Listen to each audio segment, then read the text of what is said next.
다 함께 찬양 드리겠습니다.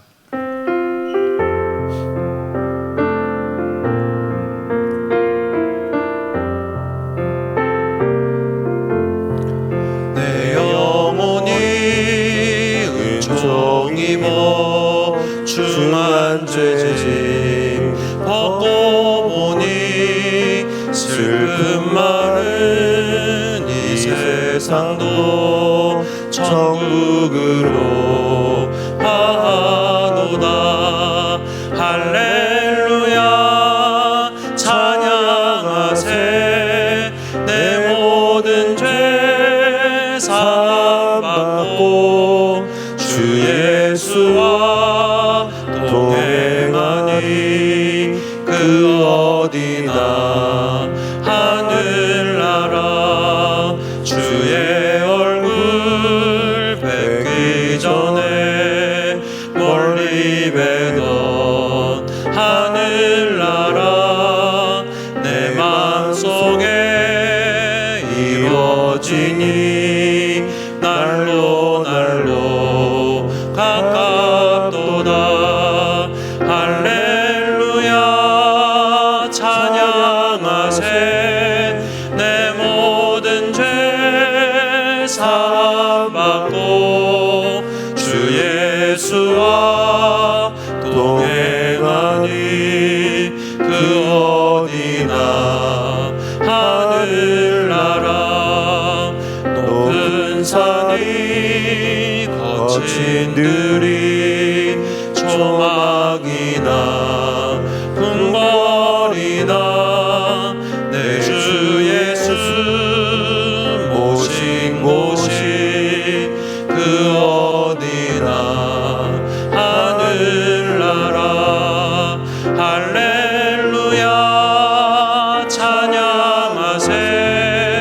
내 모든 죄 사함받고 주 예수와 동행하니 그 어디나 하늘나라. 아멘. 이 시간 기도 제목을 보시면서 합심으로 기도하시겠습니다. 하나님 아버지, 6월 29일 입법 예고된 포괄적 차별금지법안을 막아주옵소서. 인권과 평등이라는 이름으로 포장되어 있지만 동성애 동성혼들을 옹호하고 오히려 교회와 국민들을 역차별하는 차별금지법의 악한 의도가 드러나게 하시고 나라와 이 시대를 지키고 교회와 다음 세대를 지킬 수 있도록 포괄적 차별금지법 제정을 막아주옵소서. 지난 10일부터 정교회를 제외한 모든 교회 모임이 금지되고 어길 경우에 벌금을 부과하는 교회 모임 금지령이 취소되게 하여 주옵소서. 교회에 대한 탄압이 아니라 존중과 공정함이 있게 하여 주옵소서. 이뿐 아니라 교회를 무너뜨리려고 하는 모든 악한 정책과 시도들이 무너지도록 하나님 은혜 위에 은혜를 더하여 주옵소서. 불쌍히 여기시고 하여 주옵소서. 살아계신 하나님 아버지, 이 시간 간절히 기도합니다. 6월 29일 입법 예고된 포괄적 차별금지법안을 막아 주옵소서. 인권과 평등이라는 이름으로 포장되어 있지만 동성애 동성혼 등을 옹호하고 오히려 교회와 국민들을 역차별하는 차별금지법의 악한 의도가 드러나게 하시고 나라와 이 시대를 지키고 교회와 다음 세대를 지킬 수 있도록 포괄적 차별금지법 제정을 막아 주옵소서. 또한 7월 10일부터 정규예배를 제외한 모든 교회 모임이 금지되고 그것을 어길 경우에 벌금을 부과하는 교회 모임 금지령이 취소되게 하여 주옵소서. 교회에 대한 탄압이 아닌 존중과 공정함이 있도록 은혜를 더하여 주옵소서. 이뿐만 아니라 교회를 무너뜨리려고 하는 모든 악한 정책과 시도들이 무너지게 하여 주옵소서. 하나님 아버지, 이제 말씀을 듣습니다. 말씀을 통해 큰 은혜를 주시고 기도의 자리에서 깊이 만나 주옵소서. 살아계신 예수님의 이름으로 기도하옵나이다. 아멘. 오늘 우리에게 주시는 하나님의 말씀은 누가복음 17장 20절과 21절 말씀입니다. 신약성경 124면에 있습니다. 우리 한 목소리로 함께 읽겠습니다. 바리새인들이 하나님의 나라가 어느 때에 임하나이까 묻거늘 예수께서 대답하여 가라사대 하나님의 나라는 볼 수 있게 임하는 것이 아니요 또 여기 있다 저기 있다고도 못하리니 하나님의 나라는 너희 안에 있느니라. 아멘. 예수님께서 이 땅에 오셔서 선포하신 말씀의 주된 내용은 하나님의 나라입니다. 마태복음 1장 15절에 보니까 가라사대 때가 찼고 하나님 나라가 가까웠으니 회개하고 복음을 믿으라고 하셨습니다. 또 마가복음 4장 11절 말씀에 보면 예수님께서 제자들에게 하나님 나라의 비밀을 비유로 가르친 것도 알 수 있습니다. 이르시되 하나님 나라의 비밀을 너희에게는 주었으나 외인에게는 모든 것을 비유로 하나니. 그리고 예수님을 따르는 무리들에게도 하나님 나라의 일을 말씀하셨습니다. 누가복음 9장 11절 말씀에 보니까 무리가 알고 따라왔거늘 예수께서 저희를 영접하사 하나님 나라의 일을 이야기하시며 병 고칠 자들은 고치시더라 라고 말씀하고 있습니다. 또 예수님은 사역하시는 순간순간마다 하나님 나라에 대해서 말씀하셨을 뿐만 아니라 부활하시고 승천하시기 전까지도 하나님 나라에 대해서 말씀하셨습니다. 사도행전 1장 3절 말씀에 보니까 해 받으신 후에 또한 저희에게 확실한 많은 증거로 친히 사심을 나타내사 40일 동안 저희에게 보이시며 하나님 나라의 일을 말씀하시니라 라고 우리에게 말씀하십니다. 이처럼 예수님께서는 공생의 기간 동안 여러 차례 하나님 나라에 대해서 선포하십니다. 예수님께서 선포하셨던 하나님 나라라는 개념은 당시의 유대인들에게는 그렇게 낯선 개념은 아니었습니다. 왜냐하면 유대인들도 하나님의 나라를 오랜 시간 동안 기다렸기 때문입니다. 하지만 유대인들이 기다렸던 하나님의 나라, 또 그들이 기대했던 하나님의 나라와 예수님께서 선포하셨던 하나님의 나라는 너무나 많은 차이가 있었습니다. 바리새인들을 비롯한 당시 유대인들이 기대하고 있던 하나님의 나라는 무엇입니까? 그들이 기대하고 있던 하나님의 나라는 자신들의 눈앞에 펼쳐질 물리적인 영광의 나라였습니다. 그들은 오랜 시간 동안 외세 압제와 핍박 가운데 시달렸기 때문에 전능하신 하나님의 구원을 고대하고 있었고, 또 하나님의 나라가 임하면 그들을 억압하고 대적했던 모든 나라는 사라지게 될 것이고, 하나님의 선택받은 민족인 이스라엘은 그들 위에 우뚝 서게 될 것을 기대하고 있었습니다. 하지만 예수님께서 선포하셨던 하나님의 나라는 그들이 기대하던 나라와는 전혀 다른 나라였습니다. 예수님께서 말씀하신 하나님의 나라는 하나님의 통치가 임하는 나라로서 하나님의 뜻이 성취되는 그런 나라였습니다.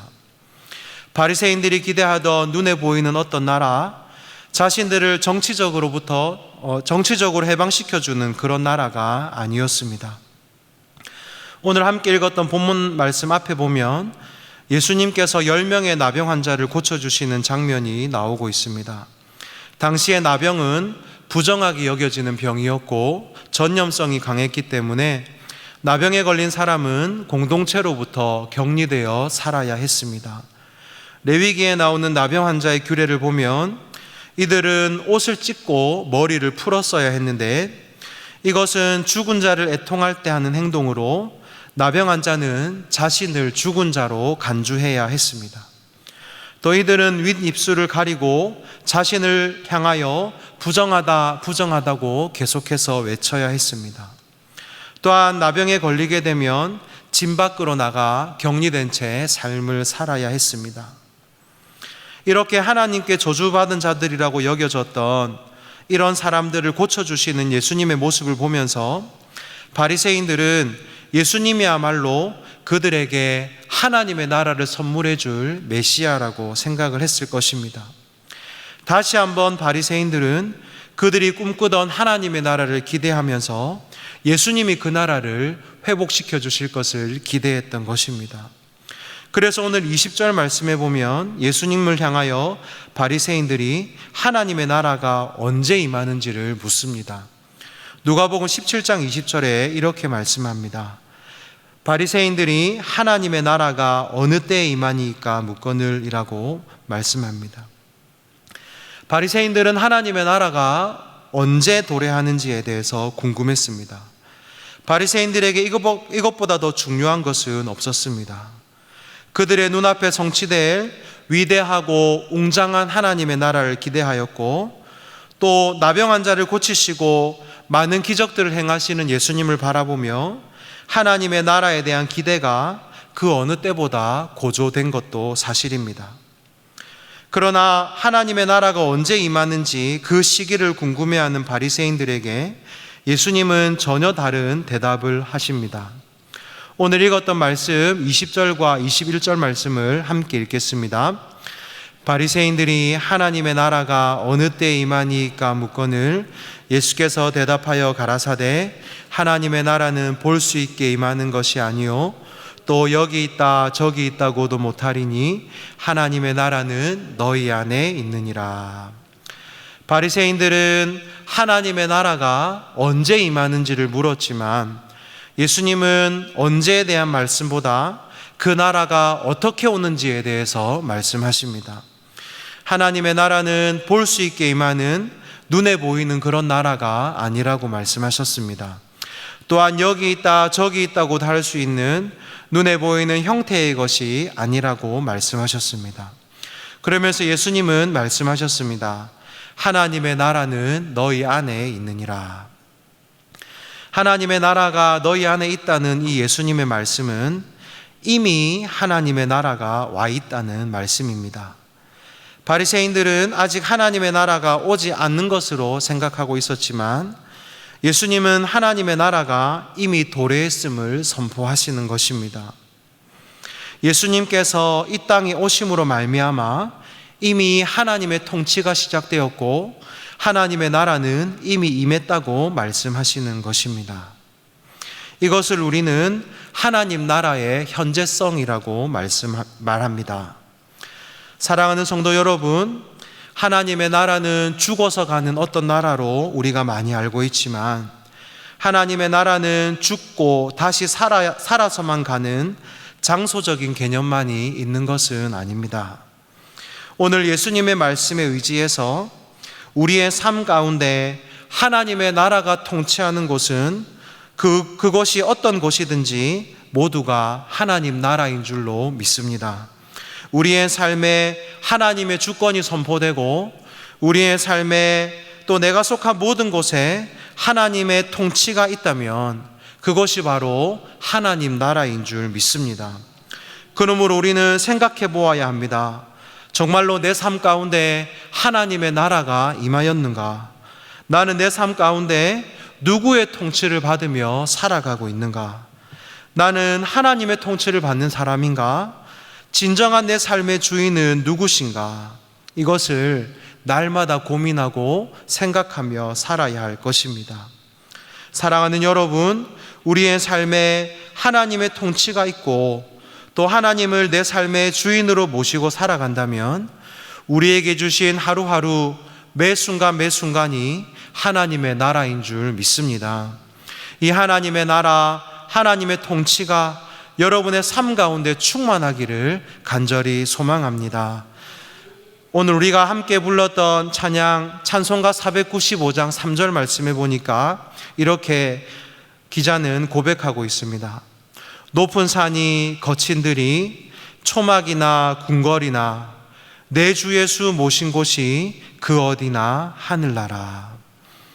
우리가 어떤 상황과 형편에 처해 있다 하더라도 우리 주님을 모신 그곳이 하나님 나라인 줄 믿습니다. 그러므로 사랑하는 성도 여러분, 오직 하나님의 주권을 내 삶 가운데 인정해드리고 오직 하나님만 의지하고 하나님만 바라보며 사시기를 예수님의 이름으로 축복합니다.